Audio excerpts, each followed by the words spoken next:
साथियों, prevention of corruption act के matters में सेक्शन 197 सीआरपीसी या सेक्शन 19 पीसी एक्ट, क्योंकि दोनों ही पॉइंट्स इंडिकेट करते हैं सैंक्शन को। ये बिंदु हम कम उठा सकते हैं और क्या हमें ये बिंदु उठाने चाहिए या नहीं उठाने चाहिए, या जैसा हो रहा है वैसा हम चलने देवें। साथियों, इस देश में संविधान का राज है और संविधान स्पष्ट कहता है कि आपकी राइट टू लाइफ और राइट टू लिबर्टी को कोई भी नहीं छीन सकता, और जो भी उसे छीनना चाहता है the procedure should be fair and due. अगर ड्यू प्रोसेस नहीं है तो सारी की सारी प्रोसीडिंग्स आपकी गलत या गैरकानूनी है। अब कोई भी संस्थान हो, चाहे वो सीबीआई हो, चाहे वो ईडी हो, चाहे वो एसीबी हो, उन सबको गाइडलाइंस फॉलो करनी है संविधान की और कानून की। अगर वो फॉलो अप नहीं करते हैं then entire proceeding are void ab initio and liable to be discarded and set aside. साथियों, टॉपिक इसलिए इंपॉर्टेंट है कि अगर हम धारा 7 की बात करें या धारा 11 की बात करें या धारा 13 की बात करें, और स्पेसिफिकली बात करूं धारा 13 की, तो वो स्पष्ट करता है कि कोई भी कोर्ट प्रसंज्ञान नहीं लेगा धारा 13 पीसी एक्ट के ऑफेंसेस में जब तक कि कंपिटेंट अथॉरिटी सैंक्शन अकॉर्ड नहीं कर दे। तो ये अथॉरिटी कंपिटेंट कौन है, जिसके लिए सेक्शन 19 पीसी एक्ट हमें देखना होगा। अगर हम बात कर रहे हैं पीसी एक्ट के ऑफेंसेस की, और हमें देखना पड़ेगा 197 सीआरपीसी अगर हम बात कर रहे हैं आईपीसी के ऑफेंसेस की।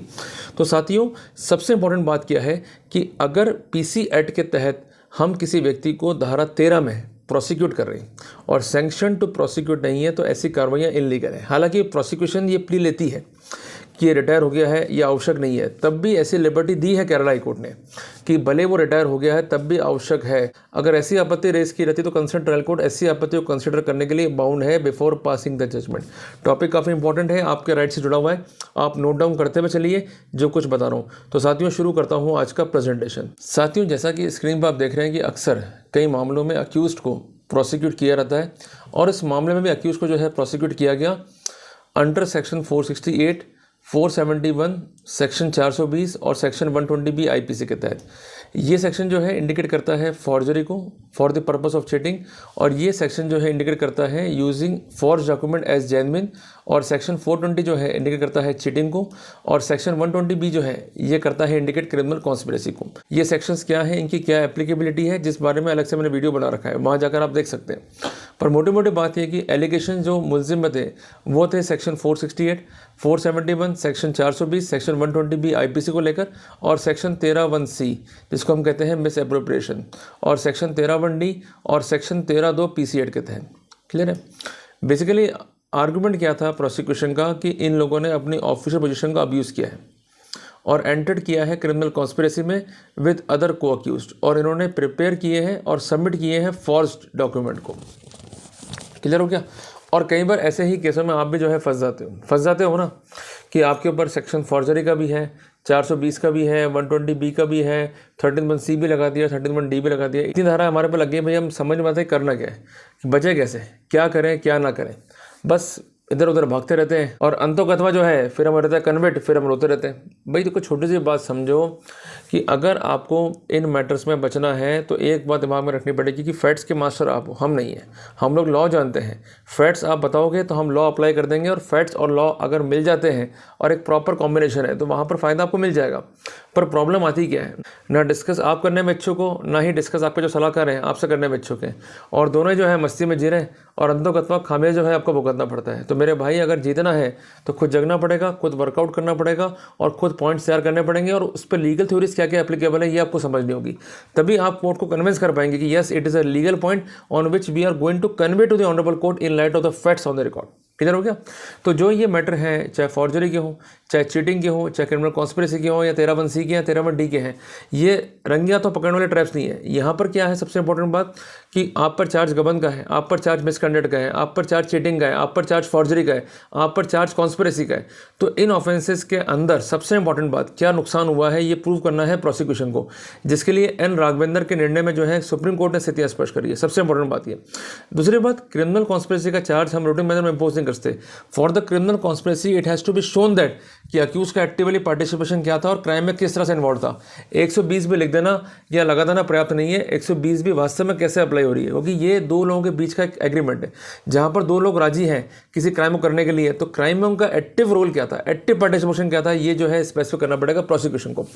सबसे इंपॉर्टेंट बात, जब तक बात आ रही है फॉर्जरी की, तो फॉर्जरी को अगर हम देखते हैं तो उसके लिए जो सेक्शन बेसिक है वो है 465 ऑफ द आईपीसी, जो क्या बोलता है कि अगर डैमेज है या कोई इंजरी है तो उस डैमेज या इंजरी को सस्टेन करना पड़ेगा by making the false document, जिसको कंसर्न अक्यूज ने सील किया हो या साइन किया हो या किया हो एग्जीक्यूट। अगर तीनों ही एलिमेंट मिसिंग है then the charge of forgery could not be attributed. आपके केस में ये तो होता है कि सिंपल डॉक्यूमेंट लेकर आ गए, you are liable, but in reality they have to show that by making this document wrongful loss has been caused to the government और to the public and wrongful gain is caused to yourself. अगर वो basic element नहीं है तो किसी भी रूप में प्रोसिक्यूशन जो है वो जायज़ भी नहीं होगा।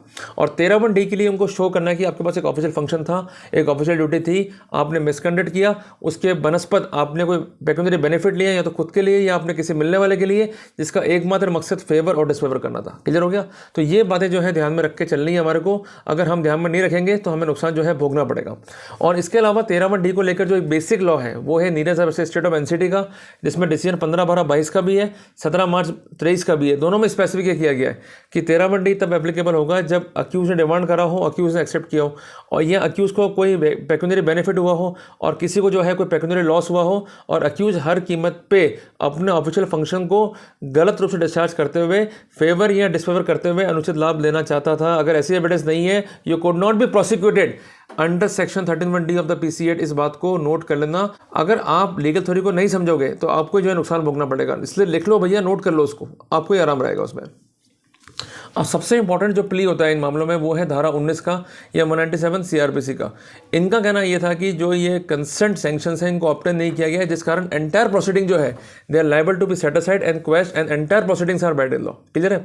ओके, अगर आप सेक्शन 19 पीसी को देखोगे तो वहाँ पर लिखा हुआ है कि अगर धारा 13 में किसी को प्रोसिक्यूट करना है तो वहाँ पर प्रायर सैंक्शन चाहिए। प्रायर सैंक्शन नहीं है तो कोर्ट कॉग्निजेंस नहीं ले सकता। वही बात 197 के अंदर भी है कि अगर कोर्ट को आगे प्रोसीड करना है, कोर्ट को कार्रवाई करनी है आईपीसी के ऑफिस में और ऑफिशियल फंक्शन के डिस्चार्ज में एक्ट किया गया है जो एलिस्ट क्राइम है, तो वहाँ पर सैंक्शन जो है इंपेरेटिव है, सैंक्शन नहीं है तो कार्रवाई भी नहीं चलेगी, क्योंकि आप पर चार्ज यही है कि लोक सेवक होते हुए आपने गलत काम किया है। तो इंपॉर्टेंट पॉइंट क्या है, जब ऐसा चार्ज है तो वहाँ पर सैंक्शन इंपेरेटिव है, लेनी ही पड़ेगी।